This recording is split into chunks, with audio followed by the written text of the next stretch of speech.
8월달 키워드가 선한 싸움입니다. 우리가 선한 싸움 했을 때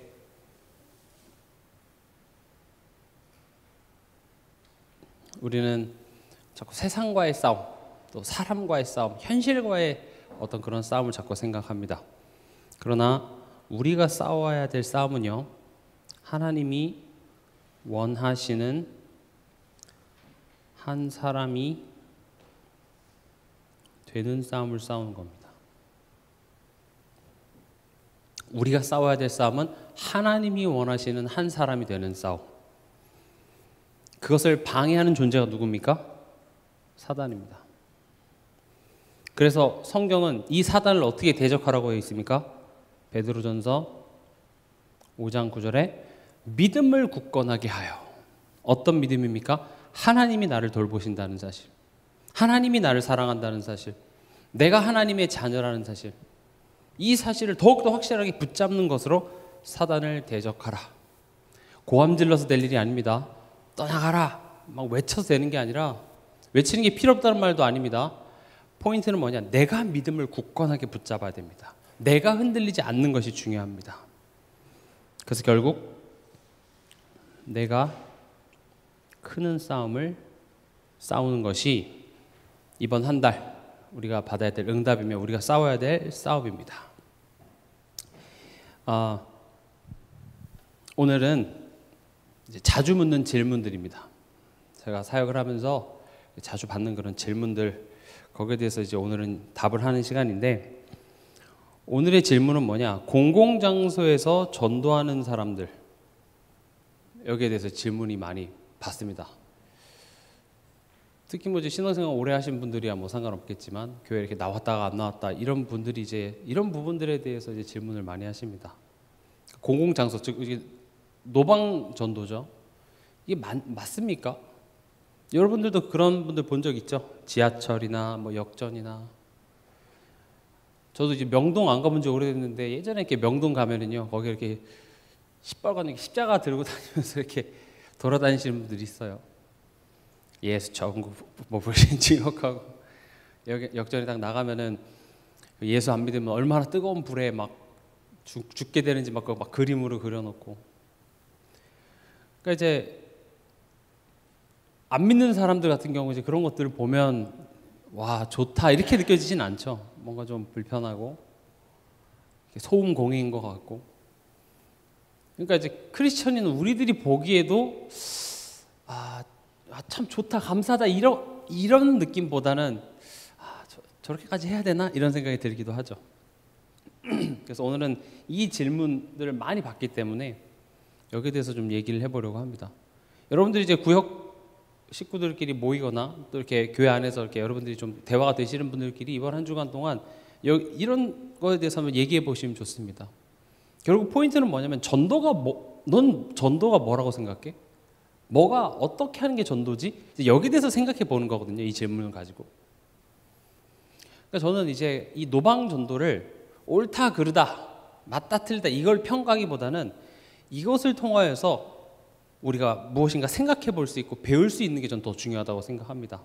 다시 말하면 저들이 지금 밖에 나가서 하는 전도가 옳다 그르다를 이야기하기 전에 나는 전도를 어떻게 이해하고 있지? 이렇게 가져가시면 좋습니다. 또 나는 그렇다면 올바른 전도를 하고 있는지, 이런 질문들을 하면 좋죠. 나는 전도를 어떻게 이해하고 있나? 그러니까 뭐 저 사람이 하는 게 맞다 틀리다 이렇게 판단하는 거는 쉽습니다. 근데 그건 제게 아무런 도움이 되지 않습니다. 그렇다면 나는 어떻게 이해하고 있지? 뭐가 맞는 전도지? 또 나는 올바른 전도를 하고 있는지. 나는 아무것도 하지 않으면서 맞네 틀리네 남 이야기만 하는 것은 별로 발전이 없는 이야기죠. 그래서 오늘 본론으로 들어가면요, 이 노방전도, 즉 공공장소에서 복음을 전하는 것이 사실은 비성경적인 게 아닙니다. 왜냐? 성경에 많이 나와 있습니다. 우리가 잘 아는 사도행전 3장 1절에서 10절에도 보면 베드로가 어디서 복음을 전했습니까? 성전 미문에 앉아 있었던, 성전 그 앞에 앉아 있었던 그 안진뱅이에게 이제 복음을 전합니다. 또 사도행전에 특히 제일 많이 나와 있죠. 8장 5절에서 6절에 보면 이 빌립 집사가 사마리아 성에서 복음을 전합니다. 또 우리가 사도행전에서 가장 많이 나오는 바울 또한도 지역마다 회당에 가서 복음을 전하죠. 회당은 어떻게 보면 유대인들이 모이는 그런 공적인 공간입니다. 그래서 노방전도가 무조건 비성경적이다, 틀렸다 이렇게 얘기할 수는 없습니다. 그런데 우리가 오늘 읽었던 본문 마가복음 12장 28절에서 31절을 보면은요, 예수님께서 두 가지에 대해서 얘기하고 있습니다. 서기관이 가장 중요한 계명이 뭡니까? 하니까 예수님이 30절에 하나님을 사랑하라. 그리고 31절에 내 이웃을 사랑하라. 지금 예수님 말씀하신 겁니다. 우리가 지켜야 될 가장 중요한 계명이 하나님 사랑과 이웃 사랑입니다. 이 두 가지를 이야기하고 있습니다. 그럼 보세요. 이 전도를 하나님 사랑하는 관점에서 볼게요. 그럼 내가 노방전도를 하고 공공장소에서 이렇게 전도를 한다는 것은요, 내가 다른 사람들의 어떤 시선이라든지 평가를 부끄러워하지 않고 내가 복음을 전할 수 있다는 것은요, 굉장한 거거든요, 사실은. 그렇죠? 사람들의 어떤 판단과 그런 것보다 하나님의 그 사랑이 내게 더 큰 가치이기 때문에 그렇게 할 수 있는 거 아니겠어요? 사람들의 시선, 판단 이런 걸 초월하는 것. 그런데 예수님이 하나님의 사랑만 얘기한 것이 아니라 또 뭘 얘기합니까? 이웃을 사랑하라고 얘기합니다. 바리새인들은요, 나는 하나님을 사랑해 하면서 이방인들을 무시했고 사마리아인들을 무시했고, 나는 하나님을 사랑하는 거야, 내가 하나님을 사랑하기 때문에 뭐든 상관없어, 이렇게 됐거든요. 지금 이웃 사랑의 관점에서 보자고요.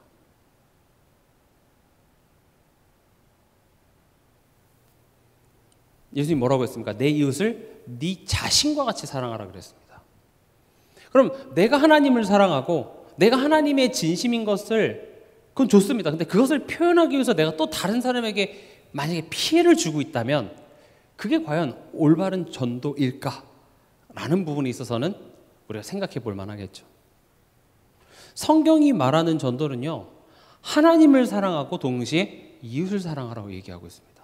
물론 예수 그리스도를 전하는 게 우리가 인간이 상대방에게 해줄 수 있는 그 어떤 행위보다 최고의 사랑의 표현인 건 맞습니다. 그렇죠?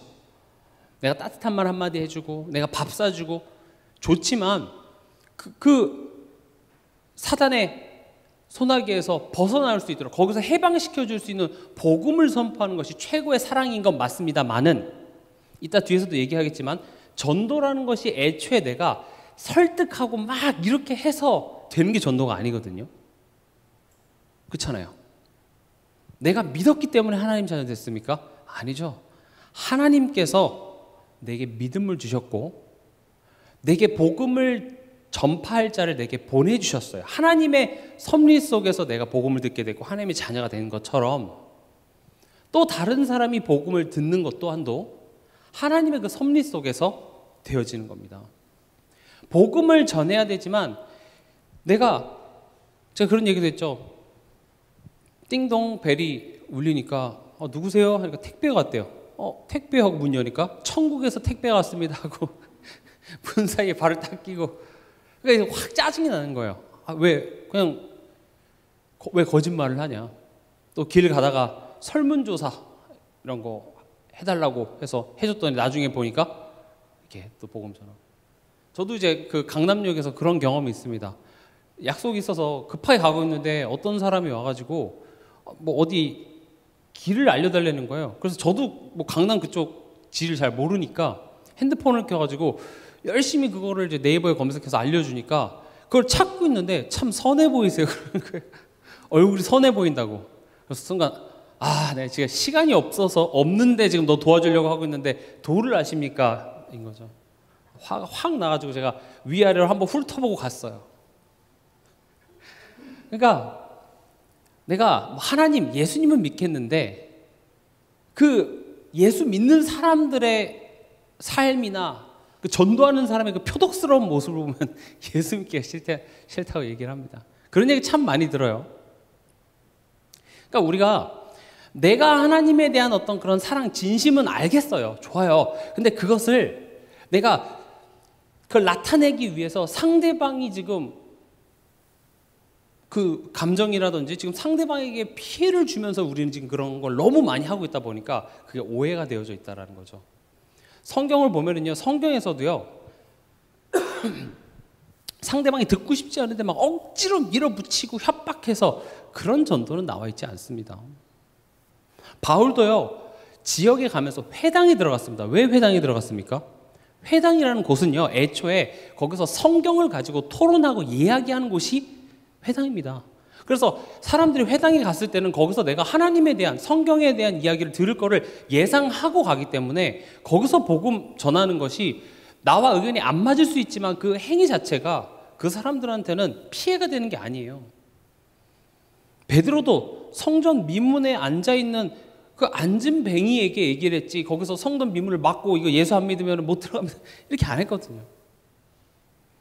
또 바울도 귀신 들린 여종이 자꾸 자기를 따라와서 괴롭혀서, 그러니까 점치는 그 상업 행위를 가서 방해한 게 아니라 자꾸 바울을 따라와서 괴롭게 하니까 그 귀신을 떠나보내게 한 거예요. 무슨 말씀을 하고자 하냐? 우리가 전도에 대해서 참 많이 오해하고 있다는 겁니다. 공공장소에서 복음을 전한다는 게 나쁘다 좋다를 떠나서 사실은 전도라는 것이 그냥 그렇게 어디 나가서 생판 모르는 사람한테 전도하는 것이 전도의 전부라고 알고 있기 때문에 그래서 이게 오해가 되는 겁니다. 이따 뒤에서도 말씀드리겠지만 전도라는 단어는 도를 전하다, 이 한자를 쓰는 그런 문화권에서는 도를 전하다의 개념이지만 원어는 그렇지가 않습니다. 그래서 오늘 거기에 대해서 좀 더 이야기를 해보려고 합니다.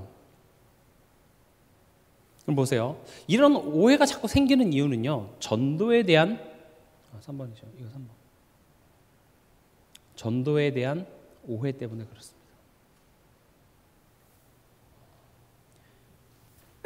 저는 지금 공공장소에서 복음을 전하는 것이 좋다 나쁘다를 단순히 지금 평가하고자 하는 게 아니라 우리가 전도를 어떻게 이해하고 있는지 거기에 대해서 지금 얘기를 해보려고 합니다.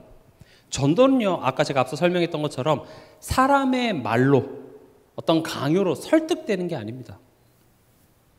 우리 성경 같이 한번 찾아보겠습니다. 로마서 10장 13절에서 15절.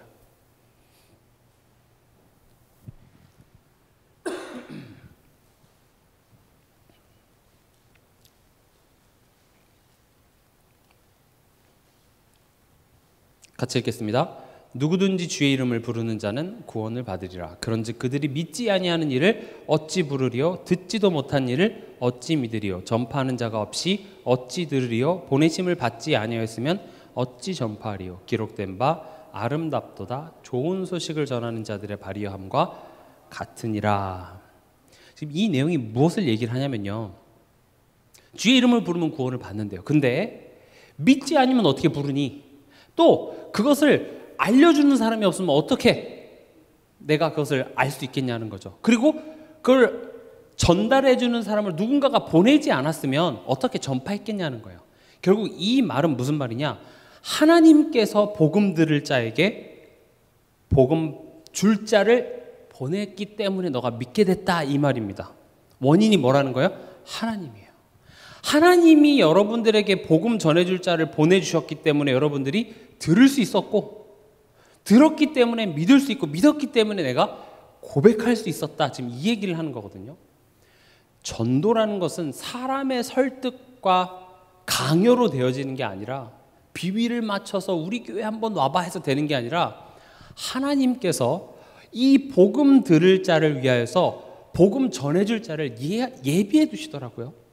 사도행전에 보면 바울에게 복음을 전해주기 위해서 하나님께서는 아나니아를 예비하시고요,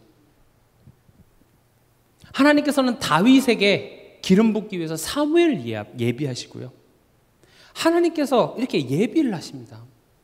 그리고 그 하나님의 완벽한 섭리와 작정 속에서 그 사람에게 복음이 전달되어지는 것이 전도인 겁니다.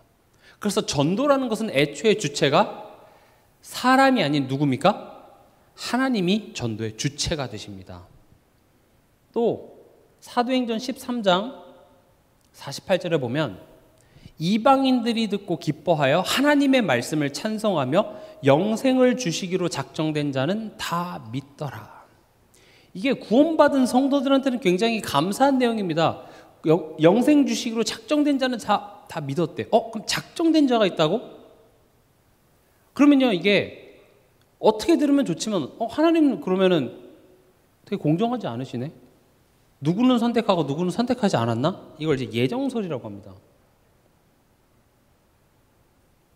그런 질문 여러분들 받으실 수 있습니다. 내가 예수님 믿어서 구원받는 게 아니라 영생 주기로 작정된 자가 있다고? 그럼 전도는 왜 하며? 그럼 이건 공평한 거 아닌 거 아니야? 이미 지옥 갈 사람 다 정해져 있고 천국 갈 사람 정해져 있으면 전도가 무슨 의미가 있어? 이렇게 생각할 수 있죠. 근데 이 예정설의 포인트는 뭐냐? 너는 하나님이 택했다, 나는 택하지 않았다, 그걸 얘기하는 게 아니라 하나님이 구원을 주셔야지만 인간은 구원을 얻을 수 있다의 포인트가 있는 겁니다. 우리는 저 사람이 택함 받았는지 안 받았는지 우리 인간은 알 방법이 절대 없습니다. 알 수 있습니까? 그래서 우리는 함부로 네 구원 받았다 안 받았다 이 이야기를 우리는 할 수 없어요. 그러나 너가 그 믿음이 있다면 우린 그것을 통하여서 구원을 받았음을 알 수 있는 것이지, 우리가 함부로 넌 하나님이 택함 받았네, 넌 눈동자를 보니까 너는 택함 못 받은 것 같다, 그렇게 함부로 얘기할 수가 없습니다. 사실은 모르는 거잖아요. 그렇죠? 그래서 이 예정설은 누군 택함 받았고 안 받았고의 포인트가 있는 게 아니라 하나님이 구원을 주셔야 인간을 받을 수 있다는 겁니다. 인간이 뭘 해야, 어떤 자격을 얻어야 구원을 얻을 수 있겠습니까? 그래서 예정설이 헷갈리는 이유는 구원 받기로 작정된 자가 있고 없고의 포인트가 아니라 하나님이 인간에게 구원을 주셔야지만 받을 수 있다, 여기에 포인트가 있는 거죠. 그래서 에베소서 2장 8절에도 보면 너희는 그 은혜에 의하여 믿음으로 말미암아 구원을 받았으니 이것은 너희에게서 난 것이 아니요 하나님의 선물이라, 이렇게 되어 있습니다. 하나님이 주신 것입니다. 여러분, 이 이야기가 보통 이야기가 아닙니다. 내가 지금 오늘 하나님의 자녀로 사는 것은요, 그냥 살다 보니까 태어나서 우리 집안이 그냥 기독교 집안이라서 교회 가고, 교회 가다 어쩌다 보니까 동산교회에 와 있고, 그렇게 우연적으로 일어나는 것이 아니라 창세전에 하나님께서 그 기쁘신 뜻 속에서 나를 예정하시고 나를 위하여서 예수님이 십자가에 못 박히시고 구약과 신약 성경의 그 수많은 난리가 나를 위해서, 나를 구원하기 위해서 그 많은 일들이 있었으며 이 믿음을 내게 허락하시고 이 복음을 내게 전달할 자까지도 하나님께서는 보내주셔서 나로 하여금 믿게 하사 나를 자녀 삼아 주신 것입니다. 여러분들의 삶은 우연이 아닙니다. 내가 어떻게 이런 것을 만나갖고 내 인생이 이렇게 고달파지나 그렇게 생각하지 마시기 바랍니다. 하나님의 완벽한 섭리 속에 우린 지금 살아가고 있습니다. 물론 내가 어리석은 선택한 것도 이게 더 많겠죠. 그렇죠? 우리가 성령의 인도를 받아서 하나님의 뜻대로 우리가 선택한 것보다는 그냥 내가 원하는 대로 선택한 게 압도적으로 많겠으나 하나님은 우리의 어떤 행동에 따라서 하나님의 계획이 바뀌시는 하나님이 아닙니다. 여러분들의 반응에 따라서 하나님의 계획이 바뀌었으면 십자가 사건이 일어날 수가 없습니다. 예수님이 자기 백성을 구원하시기로 왔는데 자기 백성이 영접지 않았어요. 그럼 우리 같으면 어떻게 합니까? 알았다 하고 다시 올라갑니다. 니네 나 영접 안 했어? 기분 나빠서 올라가죠. 다시. 우리의 반응과 상관없이 너희가 죄인 되었을 때, 너희가 나와 원수 되었을 때 하나님께서 우리를 위하여 죽으심으로 우리에 대한 하나님의 사랑을 확증하신 것입니다. 우린 그런 사람입니다. 그래서 내 삶을, 나의 현실을 비하하지 마세요. 하나님은 지금 나를 구원하시기 위해서 자기 아들을 못 박을 정도로 여러분 한 사람 한 사람을 귀하게 보고 계십니다.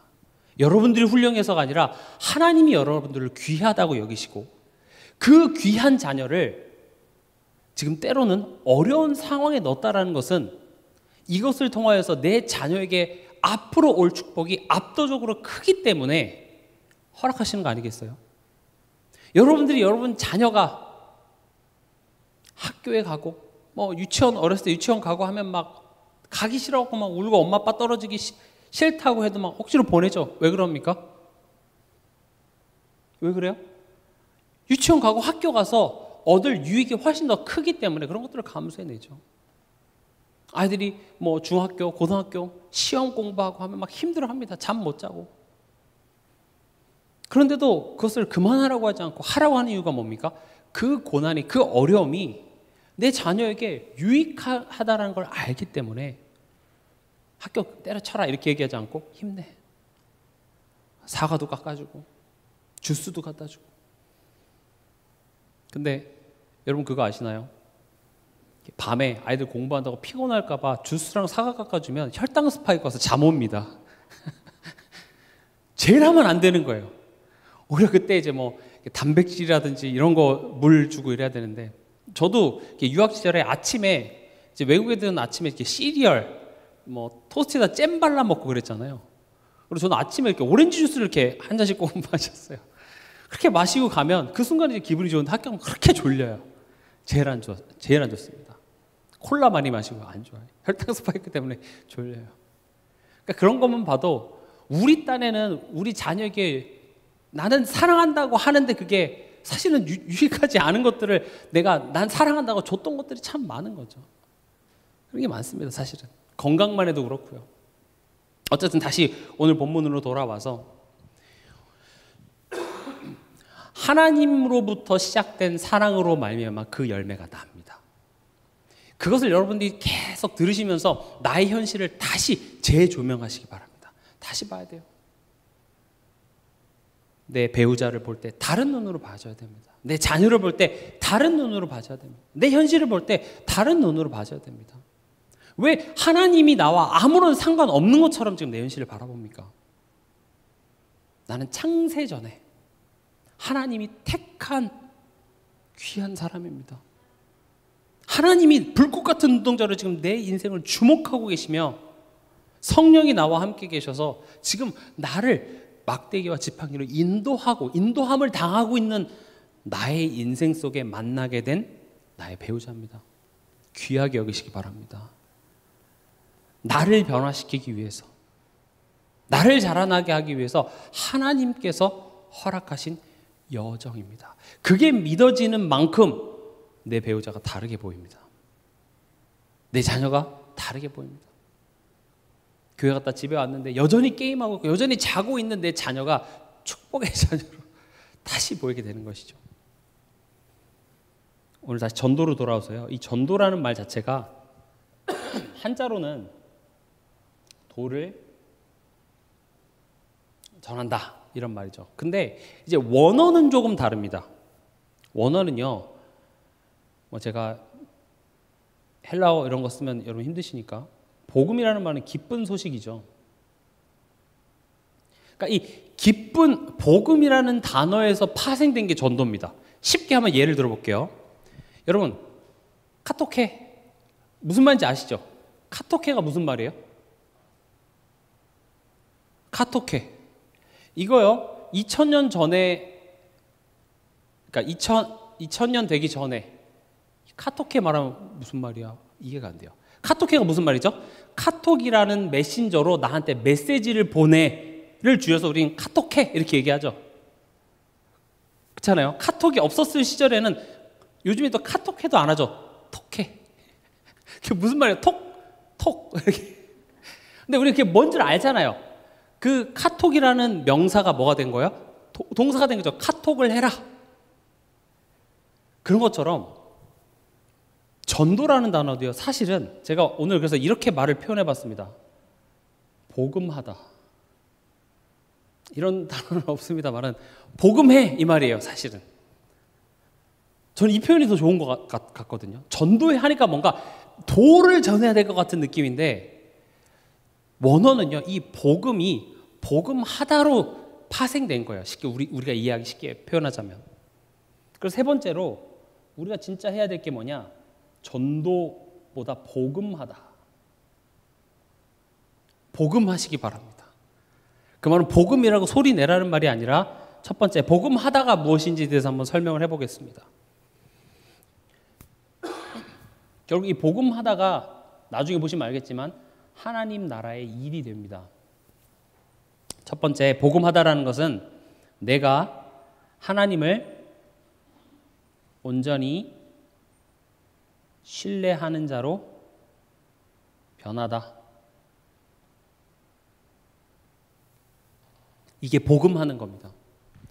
전도를 해야 되니까 내가 누군가에게 이걸 전달하려고 하는 게 전도의 전문주라고 생각할 수밖에 없습니다. 왜냐? 말 그대로 전도, 도를 전하는 거니까요.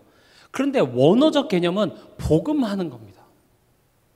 카톡해 하는 것처럼 복음하는 건데, 그럼 복음하는 게 뭐야? 첫 번째, 내가 하나님을 온전히 신뢰하는 자로 변하는 것. 어디 잘 나와 있죠? 창세기 12장 1절에서 3절에 보면 잘 아는 내용이죠. 하나님께서 아브라함에게 고향과 친척 아비 집을 떠나라. 다시 말하면 우리로부터 옛것으로부터 떠나라. 그리고 뭐라고 말씀하시니까 2절에 너가 복이 될 거야. 난 너를 복으로 만들 거야. 옛것으로부터 떠나 복이 되는 과정. 그리고 3절에 뭐라고 말씀하십니까? 너로 말미암아 모든 사람이 복을 얻게 될 거야. 하나님은요, 여러분들을 세계 복음화를 위한 하나의 수단과 도구로 부르신 게 아닙니다. 여러분들을 자녀로 부르셨습니다. 여러분들을 어떤 수단으로 써먹고 말려고 희생시키는 어떤 희생양으로 부른 것이 아니라 자녀로 부르셨습니다. 그럼 부모에게 있어서 가장 넘버원의 관심이 뭡니까? 얘가 빨리 커갖고 돈을 벌어서 나한테 갖다 바쳐야 되는데 이렇게 머리가 돌아갑니까? 아니죠. 자녀가 잘 되길 원합니다. 자녀가 행복하길 원합니다. 자녀가 기쁘길 원합니다. 하나님이요, 우리를 일꾼으로 어떤 노동력을, 어떤 세상의 어떤 기능과 영향력을 필요로 해서 우리를 부르신 것이 아니라 자녀로 부르셨습니다. 그래서 하나님의 관심은 여러분들이 잘 되는 겁니다. 우리가 잘 되는 게 뭡니까? 인간은 창조되기를 하나님과 함께 살도록, 하나님을 기뻐하고 하나님을 신뢰할 때 거기에서 모든 것이 회복되도록 창조된 것이 인간입니다. 그 증거, 스트레스 받으면 만병의 근원입니다. 스트레스 받지 마시고요. 자주 웃으시고요. 그걸 어떻게 합니까? 못하죠. 근데 우리 신체가요, 기본적으로 엔돌핀이 돋고 즐거워하고 기쁘고 하면은요, 굉장히 좋은 것들이 나와서 많은 병을 치유하고요. 또 반대로 스트레스를 많이 받고 힘들어하고 염려하고 불안해하면은요, 많은 병들이 자꾸 발생을 하게 되는 것만 봐도 인간은 행복하도록 창조된 존재가 맞습니다. 근데 포인트는 뭐냐? 어떻게 해야지 행복하는지 모른다는 거죠. 그리고 이 세상에서 내게 주는 어떤 기쁨이 다 유한해요. 순간적이에요. 성경은 이야기하고 있습니다. 하나님과 함께 할 때 참된 행복이 있습니다. 하나님은 우리가 잘 되길 원합니다. 내게 유익한 걸 주시길 원하는데 그 유익함이 뭡니까? 하나님과 함께 하는 겁니다. 나무는 땅속에서, 물고기는 물에서, 새는 하늘에서. 그 말이 뭡니까? 하나님이 행복하도록 창조하신 그 창조의 원리대로 하나님께서 우리가 돌아가기를 원하는 것이죠. 그래서요, 복음하다라는 말은요, 먼저 내가 하나님을 온전히 신뢰하는 자로 변화하는 것이 먼저 돼야 됩니다. 그러니까 오히려 노방전도, 즉 내가 불특정 다수에게 가서 복음을 이렇게 전달하는 일은요, 내가 어떤 훌륭한 사람이 될 필요가 없습니다. 그냥 설명하면 되잖아요. 그런 면에서는요, 차라리 노방전도가 쉽습니다. 뭐가 더 어렵습니까? 가정복음화. 또 나와 오랫동안 알던 친구한테 복음 전하는 거 쉽습니까? 어렵습니까? 어려워요. 직장에서 복음 전하는 거 쉽습니까? 어렵습니까? 어렵습니다. 왜냐? 그것은 말로 때워지는 게 아니거든요. 나를 알아요. 내가 어떤 사람인지. 문제 생기고 어려움 생기면 내가 거의 거의 불신자 비슷하게 변한다는 것을 나도 잘 알고 있기 때문에 안 되는 겁니다. 그래서 한국 교회가 그렇게 내가 변하는 건 힘드니까 나는 하나님 이만큼 사랑합니다 라는 것을 증명하기 위해서 밖에 나가서 이렇게 열심만 하니까 그게 안 좋게 보이는 거예요. 저는 노방전도가 무조건 나쁘다고 얘기하고 싶은 말이 절대 아닙니다. 왜냐 성경에서 노방전도를 하긴 했으니까요.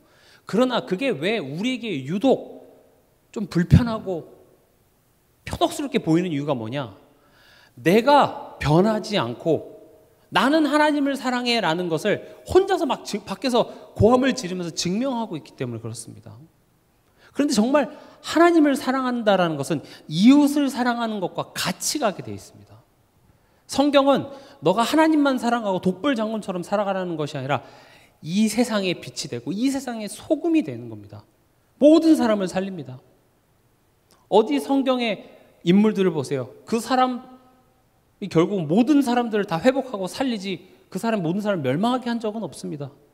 처음엔 오해하고 미워했지만 결국 그 한 사람을 통해서 전체가 살아납니다. 요셉 한 사람 때문에 그 시대가 살고요.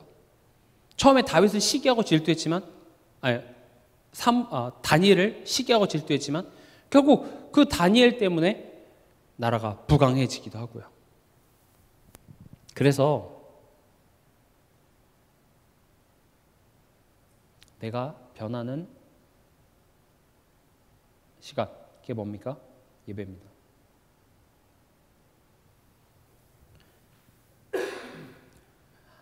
한순간에 변해야 된다가 아니라 우리는 지금 하나씩 하나씩 변해져 가는 과정 속에 있습니다.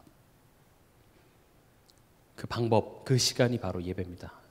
예배라는 것은 여러분들이 항상 습관처럼 주일날 이 시간에 와서 그냥 예배 보고 가는 게 예배가 아니라 로마서 12장 1절에서 3절에 보면 우리의 몸을 하나님이 기뻐하시는 거룩한 산 제물로 드리는 겁니다. 우리의 마음을 새롭게 하여 하나님의 뜻이 무엇인지 분별되는 시간이 예배 시간입니다. 내 생각, 내 고집 이런 부분들이 말씀 앞에서 깨지는 게 예배예요. 그래서 여러분들이 예배 시간에 말씀을 들을 때 맞아, 내 생각이 틀릴 수도 있구나. 이걸 열어두고 말씀을 들으세요. 어떤 한 상황에 대해서, 어떤 한 사람에 대해서, 어떤 이슈에 대해서 난 이건 절대 이래야만 해 라고 했던 내 고집을 다른 사람이 나한테 그렇게 설득하려면 내 고집이 있을 수 있습니다만은 하나님 말씀 앞에서는 그래, 맞아, 내 생각이 틀릴 수도 있지 않나? 이거를 열어놓고 말씀을 들으시라고요. 그때 내가 변하기 시작합니다. 말씀 앞에서 내 생각이 깨져야 돼요. 아무리 교회를 오래 다니고 직분이 뭐고 상관없습니다. 예배 시간을 말씀을 통하여서 내 생각이 깨지고 변화받지 않으면요 한결같습니다. 나쁜 의미에서요. 어쩜 저 사람은 10년 20년 그 교회에 있으면서도 똑같아요. 변함없어요. 그러면 안 됩니다. 지금 변함없어요 하니까 누구를 떠올리시는데 여러분 자신을 떠올려야 됩니다. 착각하면 안 돼요. 지금 우린 맞아, 그 사람 되게 안 변하더라 이렇게 얘기하면 안 됩니다. 그래, 맞아, 나 참 징글징글해. 나를 떠올리셔야 됩니다. 여러분 다 잘하고 있다고 생각하시죠? 저도 그렇게 생각해요. 근데 아니에요. 우리 잘 못하고 있어요. 참 안 변합니다. 그래서 예배 시간을 통해서 내 생각이 깨지는 거예요. 두 번째, 복음하다. 무슨 말입니까? 이웃사랑하는 겁니다. 말로만 이웃사랑이 아니라 실천하는 이웃사랑입니다. 우리가 죽어가는 영혼들을 보면서 지금 당장 전도 나갈 수도 있습니다. 또 선교 나갈 수도 있습니다. 그런데 제가 말씀드리고 싶은 건 그걸 하지 말라는 게 아니라 지금 당장 오늘 내가 할 수 있는 것들이 있다니까요. 그런 것들을 하면서 전도하는 것은 너무 훌륭한 겁니다. 너무 좋습니다. 근데 문제는 뭐냐면 지금 당장 내가 할 수 있는 것은 아무것도 하지 않아요. 가장 쉬운 게 뭡니까? 기도입니다. 내가 내 직장 동료를 위하여서 맨날 내가 엘리베이터에서 마주치는 그 사람을 위해서 내가 놓고 기도는 할 수 있어요. 내 남편을 위하여, 내 자녀를 위하여서 잔소리가 아니라 후회가 아니라 정말 하나님께서 이 만남을 허락하신 빛을 비추라는 그 이유를 내가 생각하면서 기도할 수 있다니까요. 근데 가만히 보시면 기도하지 않습니다. 잔소리로 상대방을 바꾸려고 한다든지 또 뭐 교회에서 이렇게 뭐 전도합시다 하면 그제서야 좀 저 사람 한번 전도해볼까 이렇게 생각하지, 평상시에 내가 저 사람을 바라보면서 참 표정이 힘들어 보이고, 또 요즘에는 이렇게 방음 이런 게 잘 안 되잖아요. 그럼 저 윗집에 이렇게 뭐 부부싸움하는 소리도 막 다 들리기도 하고 그러잖아요. 참 불행하구나, 힘들겠구나. 어느 날은 눈탱이 밤탱이 돼서 이렇게 엘리베이터에서 마치는 거 보면서 저 가정에서 참 기도해 줘야 되겠다.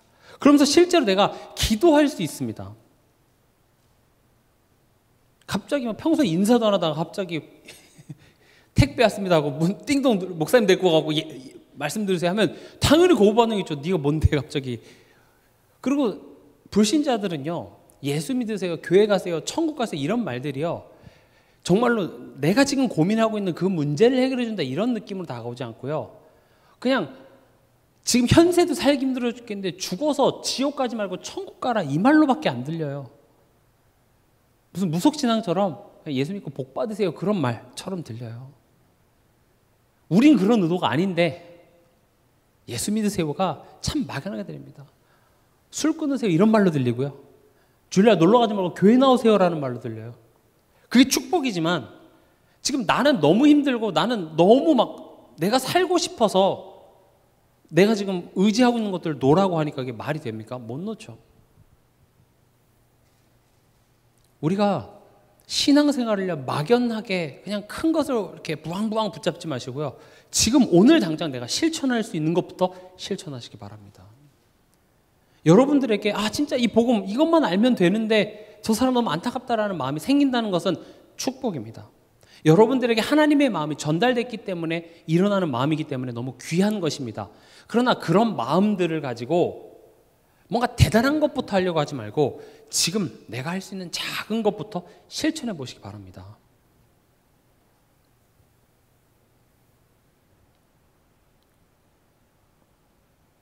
살리는 말 하시기 바랍니다.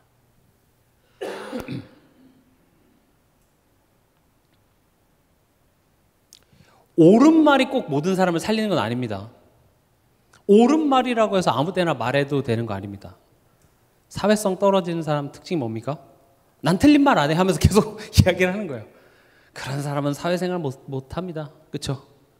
부장님이 재미없는 개그를 내도 하하하 이렇게 재밌다고 웃어줄 수 있어야 이 사회생활이 되죠. 오늘따라 젊어 보이시네요. 똑같습니다. 그런데도 그렇게 옳은 말을 하면 그 사람은 사회생활을 할 수가 없죠. 살리는 말을 하시기 바랍니다. 이웃사랑 어렵지 않습니다. 평상시에 옳은 말만, 너 그럼 지옥 가, 너 그거 틀렸어. 너 예수 안 믿어서 그래. 자꾸 집안에서 이런 얘기를 계속 하면 이게 마음문이 닫혀버려요. 그 사람에서 기도도 안 하지. 그냥 만나면 옳은 말만, 난 틀린 말 안 해. 옳은 말 해. 난 그러다 지옥 가. 지옥에서 만날 거야? 이렇게. 보자마자 아들 보면 너 아들 피곤해. 오늘 피곤했구나 하면 되는데 너 게임을 많이 해서 그렇다면서. 그러면 이제 마음이 다치는 거죠. 엄마랑은 대화가 안 돼. 옳은 말이 필요 없다는 말이 아니라 정말 그 상대방을 위하면서 기도하면서 해보십시오. 제가 만약에 여러분들이 옳은 말만 해보세요.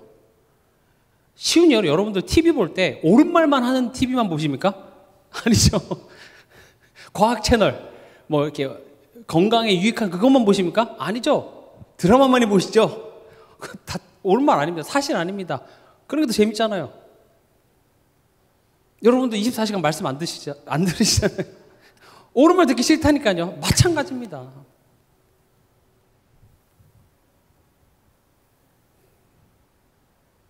그리고 경청하시기 바랍니다.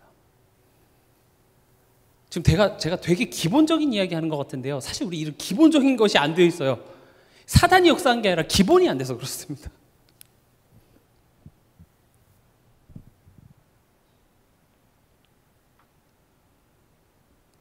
이해하고 배려하시기 바랍니다. 왜냐? 할 수 있으니까요. 여러분들이 힘이 없는데 억지로 하는 말이 절대 아닙니다. 이해 못하겠으면 하지 마세요. 그런데 내가 하나님을 신뢰하면 신뢰할수록, 그게 깊어지면 깊어질수록 상대방이 이해가 되더라고요. 뭐 그런 간증하셨던 분도 계셨습니다. 남편이 아주 큰 잘못을 했는데 옛날에 내 성격 같았으면 절대 이건 무조건 이혼이에요. 근데 어느 날 보니까 남편이 불쌍해 보이더래요. 그래. 그래서 나도 모르게 내가 그래, 남편을 복음하기 위해서 내가 이런 말을 해야지가 아니라 나도 모르게 그냥 어느 날 저렇게 핍박하고 날 힘들게 하는 저 남편이 그냥 짠해 보여서 이해가 되더래요. 근데 그 말 한마디에 남편이 무너진 거예요.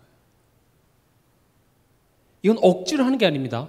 내 안에서 그런 힘과 여유가 나오는 것이 중요합니다.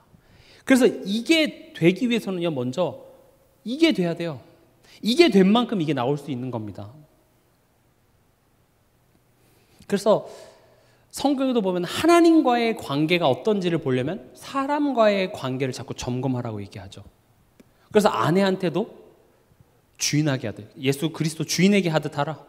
남편에게도 예수 그리스도가 교회를 사랑하듯 하라 하면서 이 사람과의 관계를 자꾸 어떤 관계로 가져갑니까? 하나님과의 관계로 자꾸 가져갑니다.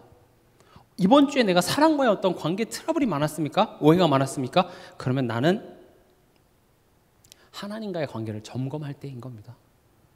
또 하나님과의 관계가 더 깊어지면 깊어질수록 내가 살리는 일들을 할 수 있게 되는 겁니다. 그래서 좀 누가 다 더 속상하십니까?